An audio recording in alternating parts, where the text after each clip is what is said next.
We are Emma, Shaun, Rex and Maggie. Join us as we explore the UK and beyond in our old motorhome Rennie. Hi, we are just about to embark on our first motorhome trip post-Brexit and the pandemic. And we thought it'd be good to document everything we need to think about and everything we need to take with us before we head to the tunnel. So where do we start? So let's start with vehicle documentation, stickers and roadside pack. A copy of your motorhome V5. A copy of your motorhome MOT. A copy of your motorhome insurance. Your photo ID UK driving licence. And we always take a copy of our proof of purchase, because a few years ago we were in Portugal and it clearly states on the V5, when we gave it to the police, he said this isn't proof of purchase. So we take a copy of our receipt for the van with us just in case that happens again. Next up, we ordered a Critter. Now, while Emma was planning the trip, she noticed there was some low emission areas in some of the cities we may be going past or through. So just in case, it was under €5. We ordered one. It was relatively easy. We ordered it online, and then we'll just put this in the window and then we're all covered just in case we drive into a low emissions area. Also, we've stuck with the UK driving licence because our trip, we're planning on going to France and Spain.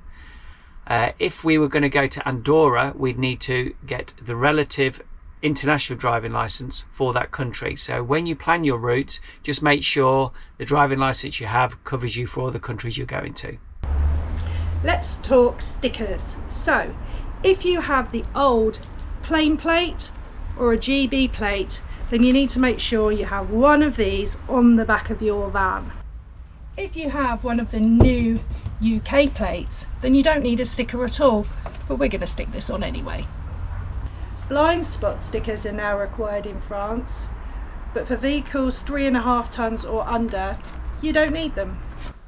And finally, if you're planning on using toll roads, it may be worth thinking about getting an Amovis tag. That allows you to drive straight through the tolls and you get charged for them by direct debit. We didn't bother because it works out quite expensive to set it all up. I think it worked out about €60, so we just didn't bother. Because we have a cycle rack, you need one of these rigid signs which will either go on the back of your bikes, or if you have a back box on your cycle rack, on the back of your back box. And lastly, don't forget to fit your headlight deflectors before you leave.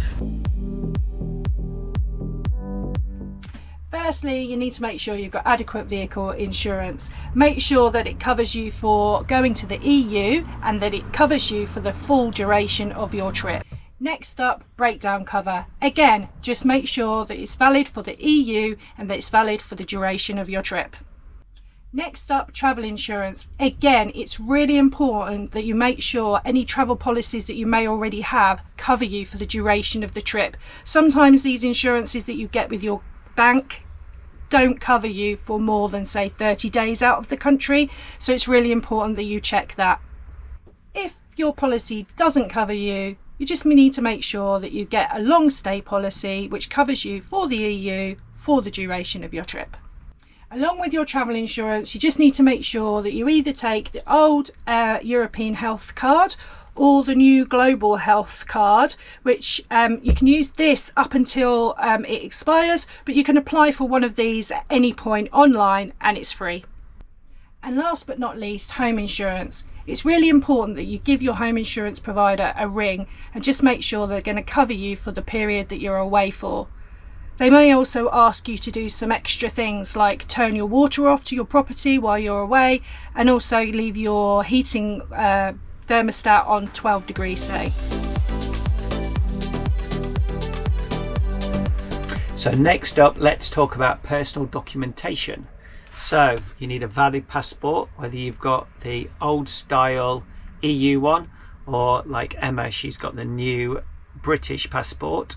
You just need to make sure you've got 6 months left on them before you return from the EU. Next, make sure you print off your confirmation of your booking, whether it be a tunnel booking or a ferry booking. And it's always handy to have a few euros, and we use the Halifax Clarity card, which is really good because you don't get charged for transactions while you're in the EU.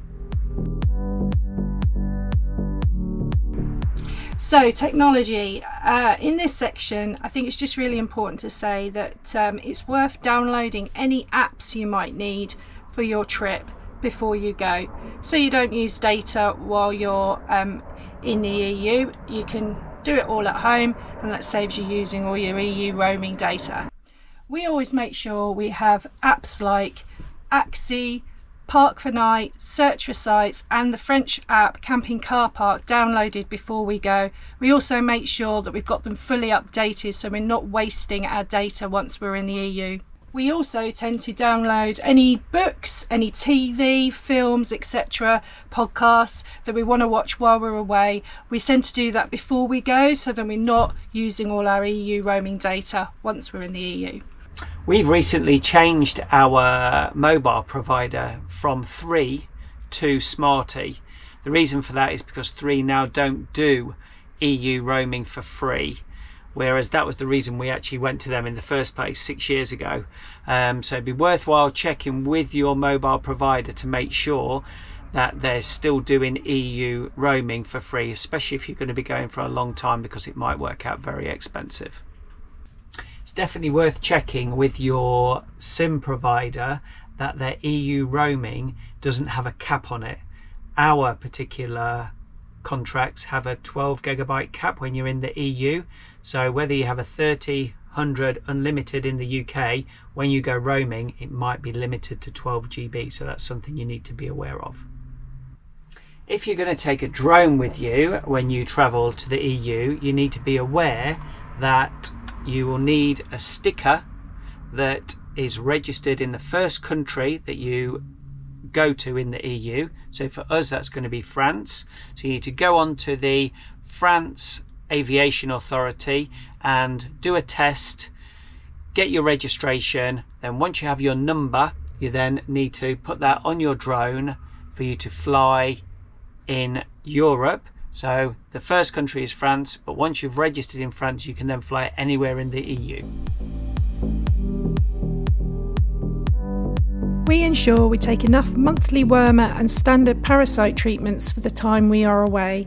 We also ensure we get a Seresto or Scalaba collar to help protect the dogs from sandflies, as leishmaniasis is a real problem in Europe. We will also take a copy of their UK vaccine records, and we will be getting an animal health certificate for this trip, which means rabies jabs and microchip checks are required well in advance of travel. We will be doing a separate video of our experience of this soon. We also ensure that both our dogs are properly secure while we're driving. This could lead to a hefty fine if not adhered to.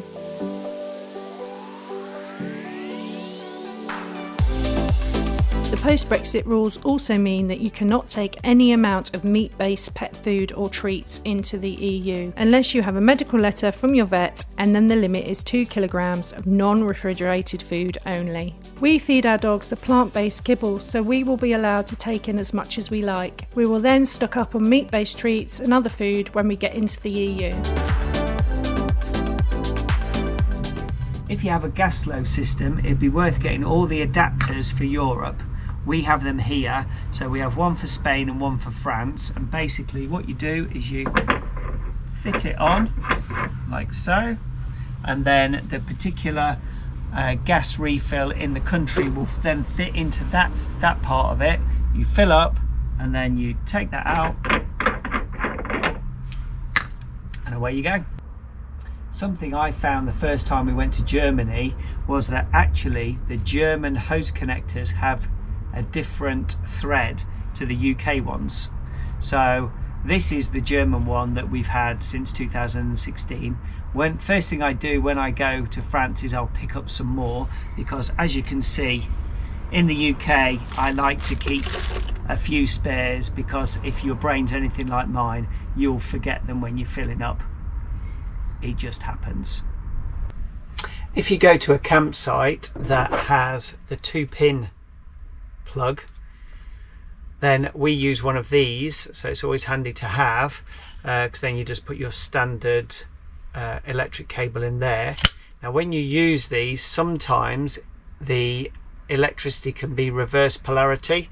To check that, you need one of these plugs which you plug in once you've got this plugged into your electric.